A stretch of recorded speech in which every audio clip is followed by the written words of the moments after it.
गरम गरम जलेबी छणा होची से आम अपेक्षा करछु जलेबीटा आसिले खाइबो। स्वामी गले आनिबा पई कि पकुड़ी आउ जलेबी।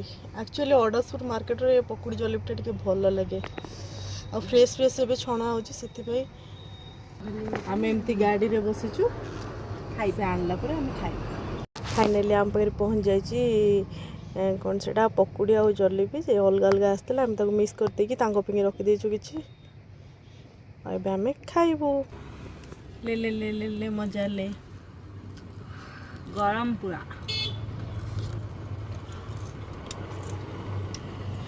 आम मार्केट रे सब भल लगे कटक ठार कंचा लंका पकुड़ी